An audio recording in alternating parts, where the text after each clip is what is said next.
स्वप्नातील दागिन्यांच्या मालिकेच्या सुवर्ण बचत योजना फक्त पलूसच्या चांग भलं ज्वेलर्स मध्ये।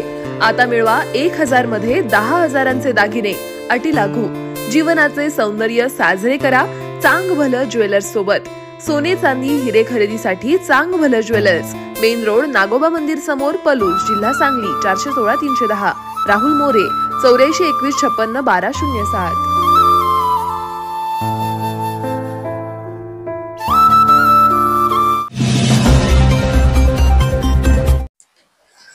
पत्रकार दिना दिवशी भाजपचे पृथ्वीराज देशमुख आणि पलूसमधील जे पदाधिकारी आहेत त्यांनी पलूसच्या डीपी प्लॅन संदर्भात वक्तव्य करताना त्यांनी सत्ताधारी नगरसेवकांच्यावर आरोप केले की त्यांनी हे सगळं आरक्षण टाकले म्हणून। खरं तर ही सगळी शासकीय स्तरावरून गोपनीयपणे चालत असतं आणि यातला सत्ताधारी नगरसेवक असू दे किंवा विरोधक असू दे कोणाचा काही संबंध नसतो। हे वारंवार अगदी सीईओनी सुद्धा सांगितलेलं आहे। पण जर असं असतं, आमच्या जर हातात असतं तर माझं स्वतःचं वैयक्तिक जमिनीवर आरक्षण पडलं नसतं, यांच्या जमिनीतून 3 रस्ते गेले नसते, अमोल पाप्पांचं गेलं नसतं, संदीप नानांचं गेलं नसतं, आमचे मुकुंद पुजाले त्यांचं 8-9 एकर, संपत काका फळके इसूड कंपनी आहेत आणि बऱ्याच लोकांचं आम्ही हे टाकलं नसतं। तर हे सगळं खोडसाळपणानं लोकांच्या चुकीच्या पद्धतीनं प्रसार करण्यासाठी हे बीजेपी वाली करत आहेत। आणि सगळ्यात महत्वाचं, गेल्या विधानसभेच्या प्रचाराच्या वेळी संग्राम देशमुख काय म्हणतात की आम्ही रद्द करणार, आणि आता बाबा देशमुख काय म्हणतात आम्ही दुरुस्त करणार। आणि आज तुम्ही लोकमतला मॅडम सीईओ मॅडम जे आहे बघा, हे रद्द होत नसतं। ह्यात अल्पभूधारक अत्यल्पभूधारक आपण ज्या हरकती घेतलेत त्यांची सुनावणी आता चालू होणार आहे 13 पासून। तर ह्यांचं ह्यातनं सुटणार आहे, म्हणजे साधारण अनुभव असा आहे की यातले 10-15% हे सुटतं अल्पभूधारकांचं। त्याचा गैरफायदा आम्ही केलं, हे वाचवलं, त्याचा गैरफायदा घेण्यासाठी सगळा बीजेपीचा खाटाडोप चाललाय। आणि बाबा देशमुख सारख्या अगदी राज्य लेवलला काम करणाऱ्या माणसानं अशा पद्धतीचा आरोप करणं हे काय म्हणतो त्याला बालिशपणाच आहे। तर हे पूर्णपणे चुकीचं आहे। सगळ्यात महत्वाचं यात सत्ताधारी विरोध नगरसेवक कोणाचा काहीही संबंध नाही। हे ह्या चुकीच्या वक्तव्याला पलूसच्या नागरिकांनी बळी पडू नये एवढं माझं या निमित्तानं आव्हान आहे। आपल्या शहरामध्ये आहे, तर आम्ही ज्या पंचायत समितीमध्ये आमचा कार्यक्रम होता त्यावेळी जिल्हा परिषदेची मीटिंग जिल्हा परिषदेनं अशासाठी बोलवली होती की त्या ठिकाणी कुंडल प्रादेशिक असो जिल्ह्याच्या इतर प्रादेशिक योजना असा राज्यात सगळीकडे विषय होता की त्या योजना चालवणं जिल्हा परिषद शक्य नव्हती, थकबाकी मोठ्या प्रमाणात होती। त्यावेळेला थकबाकी असल्यामुळे पाणीपट्टी वाढण्याचा लोकांनी मान्य केला नाही।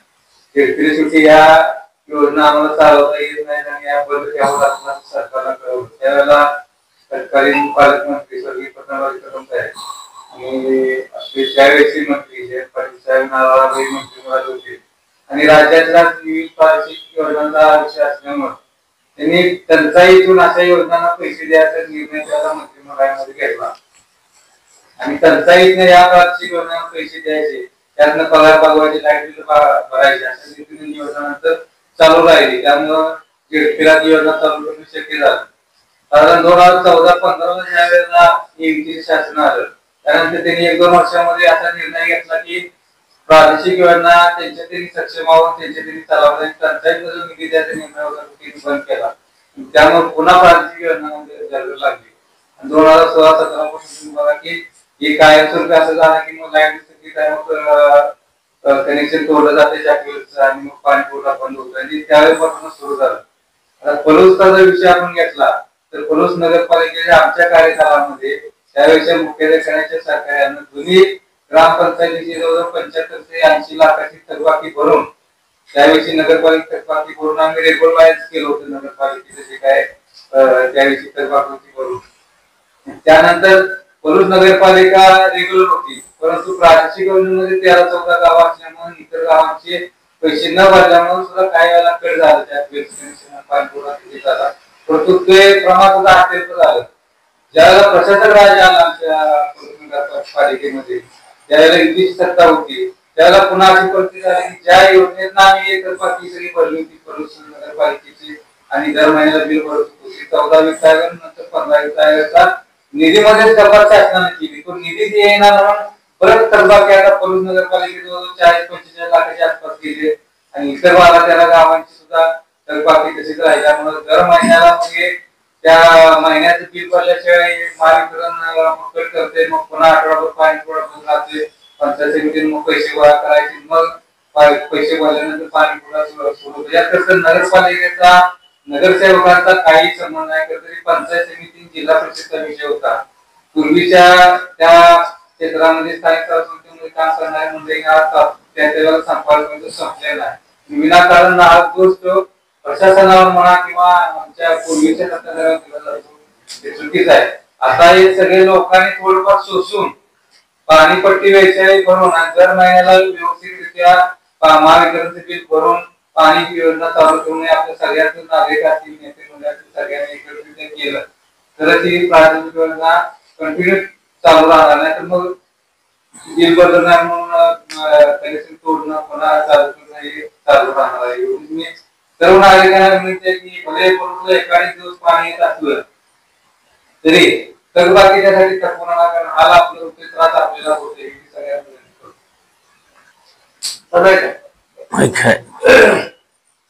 आजच आपले आमदार कृषी कदम आले होते आणि नवीन पाणी पुरवठा योजनेचे आपले काम चालू आहे. मला वाटतं टाक्यांचं काम पूर्ण झालंय, सगळं बोललं खाली नदीवरचं काम बऱ्यापैकी पूर्ण झालेलं आहे आता 100%. आणि आता जे मधला भाग आपला पाईपलाईन तिथनं करून आणले आणि पाणी ओढतात, तर आमदार साहेबांनी आज सक्त ताकीद दिलेली आहे 3 महिन्याच्या आत पाणी टाकीत पडलं पाहिजे. म्हणजे तिने 2 महिन्याच्या आत टाकतो म्हणून सांगितलं असतं तर अगदी आपण 1 महिन्याच्या आत दिला, 3 महिन्याच्या आत पाणी टाकीत पडलं पाहिजे, सक्त त्यांना आज दिलेले ताकीद. आणि मला असं वाटतंय की गैरसमज लोकांमध्ये करून दिला जातो की आमदार आहे, सत्ता नाही, ओढ काय येणार नाही, नुसते आमदार आहेत आणि फळ काय येणार नाही, तो काय पाणी पुरवठा होणार नाही. शेवटी कसं आहे, आमदार तरी आहे, काय अडचण नाही, जनतेसाठी काम करायचं आहे. आणि पाणी पडुसा अतिशय गरजेची वस्तू झाली आहे. आता सुहास साहेबांनी सांगितलं तसं कसं झालंय, पतंगराव साहेबांच्या काळामध्ये आपण पाणी भरून 14 गावात आपला वाटा आपण भरून आपण त्याचं पाणी आणत होतो. पण शासनानं नियम असा केलाय की सगळ्या गावांचे पैसे जमा झाल्याशिवाय पाणी देत नाही आपल्या पोलिसला. तर ते सगळी गावं 14 गाव असतील, ते 14 गावाचं कनेक्शन झाल्यानंतर मग पोलिसला पाणी येणार, त्यामुळे अडचण यायला लागली. पाणी जसं 1 दिवसाला येते आणि नगरपालिकेचा कारभार तुम्ही सांगितलं 75 लाख रुपये पहिले ट्रीट करूनच पुन्हा यांनी सत्ता केलेली आहे. त्यामुळे ह्यांचा दोष काय नाही, म्हणजे हे नगरपालिकेवर नाही स्वतः 3 वर्षापासून. त्यामुळे आता नवीन पाणी पुरवठा 3 महिन्याच्या चालू करायची असं आश्वासन कॉन्ट्रॅक्टरनं बाळासाहेबांपासून दिलं. आम्ही 2 महिन्यात पाणी टाकतो टाकी मी चालणार नाही अशा भाषेत माझं पाणी माझ्या गावासाठी पोलिससाठी पाणी टाकीत पडलं पाहिजे असं ते आज खडसावून सांगितले. मला त्याबद्दल म्हणजे वाटतं की 3 महिन्याच्या आत आपल्या टाकीत पाणी पडेल. आणि थोडस काय होईल की नगरपालिकेला प्रशासक आहे, मग इंटरनल जे असतील कनेक्शन वगैरे कुठं खंडायला लागेल, कुठं रोड क्रॉस करावं लागेल, म्हणजे इंटरनल नगरपालिका शहरामध्ये त्याचा काय बदल करून ते काम ते पूर्ण करतील या 2-2.5 महिन्याच्या अवधीमध्ये. आणि गावाला पाण्याची सुविधा होऊन जाईल 3 महिन्याच्या अडचण नाही. आणखी सर मुद्दा निलेश सिसोदियांचे घेतली पत्रकार परिषद, त्यावेळी त्यांनी मांडलंय बघा की प्रशासक काळात हे सगळं आरक्षण पडले. इनडायरेक्ट त्यांना काय सांगायचं होतं, या नगरसेवकांना आमचा कोणाचा काही संबंध नाही आणि ते काय स्थगिती आणणार किंवा रद्द करणार, राज्यात त्यांचं सरकार आहे, केंद्रात सरकार आहे, करा रद्द करू ना. त्यात एक दुसरा मुद्दा असा आहे,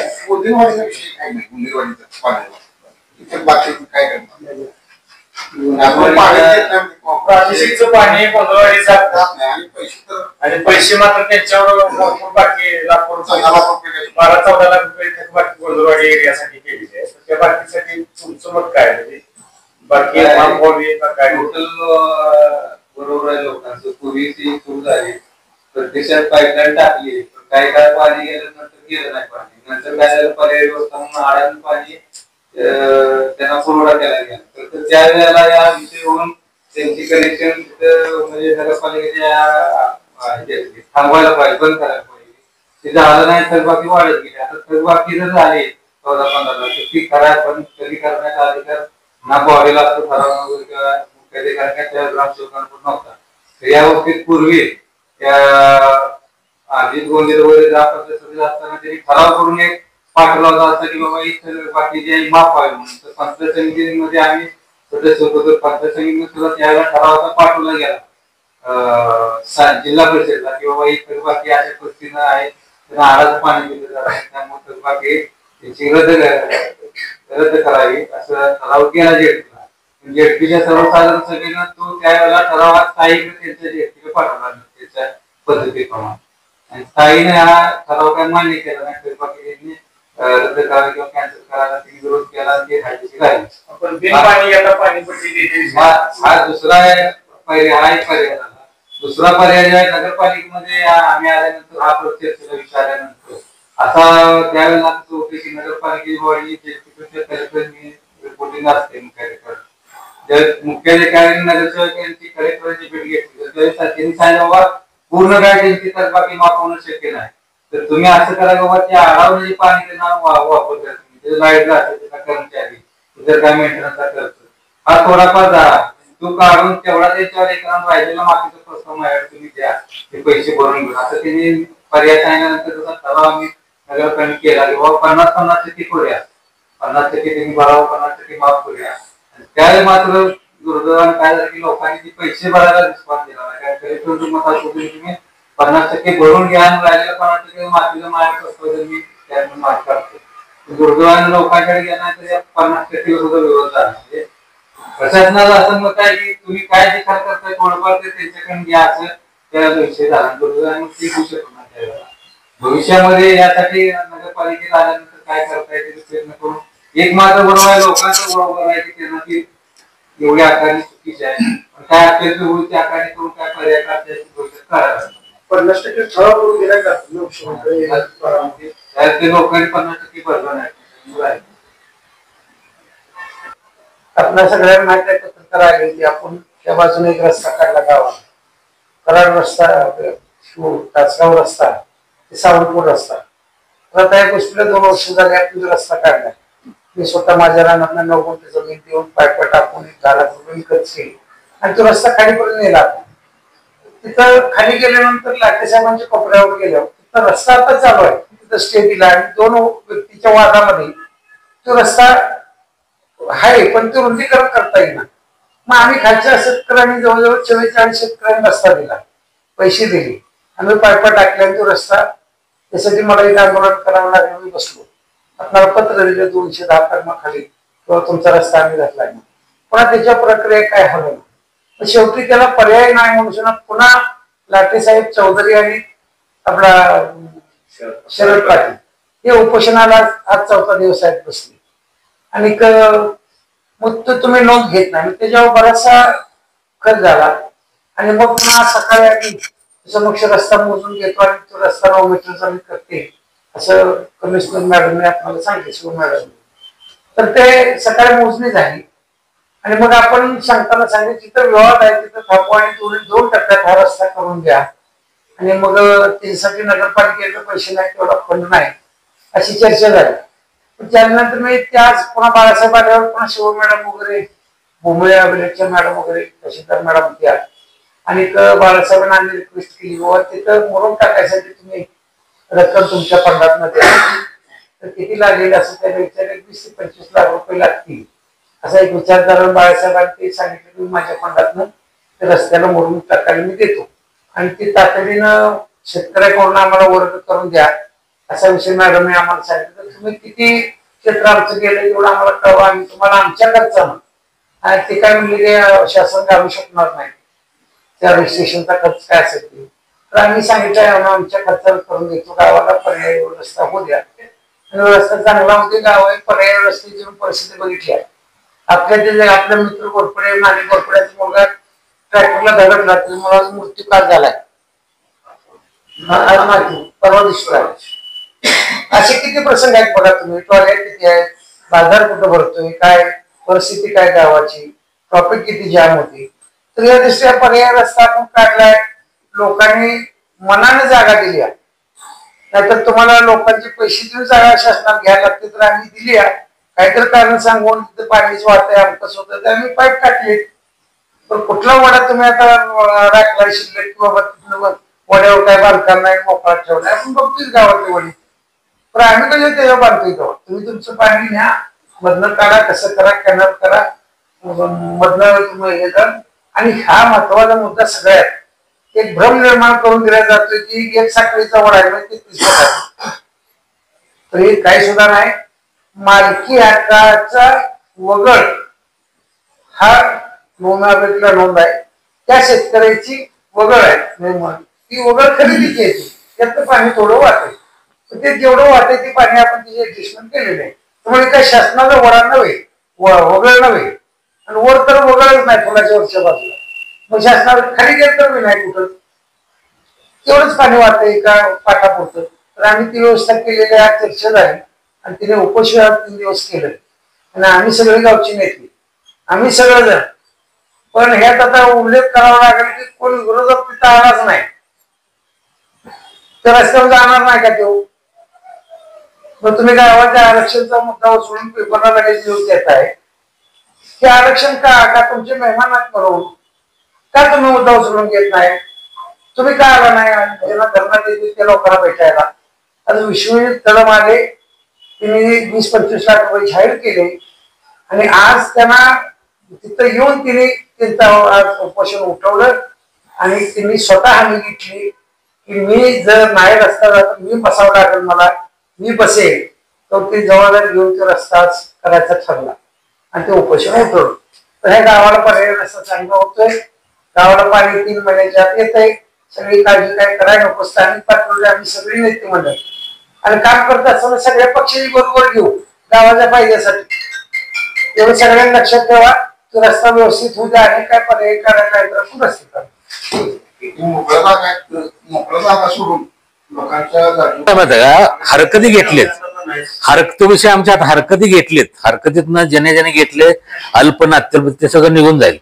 आणि मगाशी विषय असा झाला की ही टेक्निकल प्रोसिजर आहे, उद्या सगळं ते सुनावणी होईल, त्यानंतर त्याच्यावर ते कमी जास्त काय होईल ते होईल. तर त्यात मॅडम पण म्हणले की त्यामध्ये ते परत समावेश करू शकतात, असा तो विषय आहे. त्या करू शकतात ते. परत बाय बोलायचं रस्ते हा पलूस गेस्ट हाऊस ते पद्मावती पूल पर्यंत रस्ता आहे, तो 2 दिवसात चालू होणार आहे. तर साहेबांनी फोन लावला होता बिल्डरला, साहेबांनी फोन लावला, कोल्हापूरच्या अधिकाऱ्यांनी फोन लावला होता. परत रस्ता उद्यापासून चालू होणार आहे. 8 दिवसात रस्त्याला 15 दिवसात रस्त्याचं काम पूर्ण होईल. बरं का, एक जे पत्रकार बंधू तुम्हाला तुमच्या सत्काराला इथपर्यंत बाबा देशमुख सगळे बीजेपी मनसेवाली बसते, एक जण सुद्धा त्या उपोषणकर्त्याकडे गेला नाही. आणि हे पत्रकार काय सांगते गरीब आहेत, गरिबांची जागे. तुम्हाला गरीबाचा खरंच कळवा असता तर तुमचे पाहुणे आहेत म्हणून तुम्ही तिकडे उपोषणाला गेला नाही, काय म्हणजे नक्की काय चाललंय. दुटप्पी वागणं ना, दुतोंडी बोलणं, दुटप्पी वागणं आहे. कारण ह्या गोष्टी बोलायलाच पाहिजेत. आणि तुम्ही त्यांना विचारा तुम्ही का तिकडे फिरकला नाही. 45-46 स्वतःची आपली लाखोची जागा प्लॉट मधली जागा रस्त्याला देतात आणि तुम्ही तो रस्ता बंद पाडताय आणि तुम्ही साधा त्यांना विचारायचं जात नाही. मग तुम्ही काय नुसते इलेक्शन समोर आले म्हणून लोकांच्या पुढे जाताय, दिशाभूल करताय कशी पण. तर हे विचारा तुम्ही त्यांना विचारा, ज्यावेळी तुम्हाला परत प्रसंग येईल त्यावेळी आमच्या वतीने विचारा का गेला नाही तुम्ही. हेच जनतेला पण हे कळायला पाहिजे. आणि विकास आराखडा आणि ही नगरपालिका नगरसेवक त्यांचा काय तसा विषय नाही. नगरपालिका बरखास्त झाल्यानंतर हे सगळं आरक्षणाचा विषय झाला, त्यामुळे त्यांचा काही विषय नाही. आणि तसा जर विषय असता तर माझ्या स्वतःच्या क्षेत्रातून 3 रस्ते गेले. अमोलबाबाच्या क्षेत्रात एक रस्ते गेले, बापूच्या रस्त्यापासून गेले रस्ता गेलाय, संदीप नाना गेले, आमचे गेले, मुकुंद पुदल साहेब संपर्क काका गेला. असा गैरसमज करून लोकांना जनतेची काय दिशाभूल चालली, कधीतरी यायचं आणि काहीतरी विषय काढायचा असं होत नसते. आणि असं जर असलं तर आम्हाला जर माहिती आमच्या रस्ता कॅन्सल केला असता. असं काय नाही, आमच्या क्षेत्रात 3 रस्ते गेले. आपण जिथने गेले आपली जी दुसरी मंडळी बसली आहे तर बऱ्यापैकी आरक्षण पाहिजे जायचे. असा काही विषय नाही. चुकीचं म्हणजे लोकांच्या डोक्यात चुकीत बसवायचं आणि जो अल्पभूधारक आहे त्याचं 100% ते कॅन्सल होणार आहे. त्याचं श्रेय घ्यासाठी हा 10-15%, 20% कॅन्सल होणार आहे. जे अल्पदूतधारक आहेत म्हणजे 8 लेकराच्या खालचे त्याच्याकडे 100% कॅन्सल होणार आहे. आणि यातलं एक काय काय होऊ शकतं इथलं ते 15 मीटरचा आहे किंवा 12 मीटर होऊ शकतो. ते काय कॅन्सल करायचं काय होऊ शकत नाही. पण ही आता काय म्हणायचं चाललंय श्रेय घ्यायचं. श्रेय घ्यायचं चाललंय. ही काय काय होणार नाही. लोकांची दिशाभूल करायचं. थोडक्यात कसं आहे माहिती इलेक्शन बघून आता तुम्ही बघितलं त्या जी पत्रकार परिषद पलूस मधली होती बाहेर होती गेली कित्येक वर्ष हे नावा देशमुख पण या मतदारसंघात काम करते त्यांचं तुम्हाला बॅकग्राऊंड सगळं माहित आहे.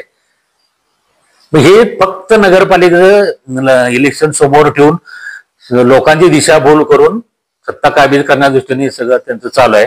आणि हे माझी नम्र विनंती आहे पलुसकरच्या जनतेला हे तुम्ही लक्षात घ्या. उघडा डोळे बघा नीट. पोलूसचा जो आहे ना पोलूसच्या आपल्या जनसंपर्क कार्यालयामध्ये आमचे सर्व नगरसेवक व्यापारी यांना बोलवून घेऊन ते अधिकारी कोल्हापूरचे बोलवून घेऊन मेगा डेव्हलपर्सचे अधिकारी बोलवून घेऊन त्यांना आम्ही सतत ताकीद दिली. आणि ह्या 2 ते 3 दिवसामध्ये आता आज बाळासाहेबांनी पण त्यांना फोन करून ताकीद दिली 2 ते 3 दिवसामध्ये त्याचं काम चालू करतो म्हणून त्यांनी आश्वासन दिलं.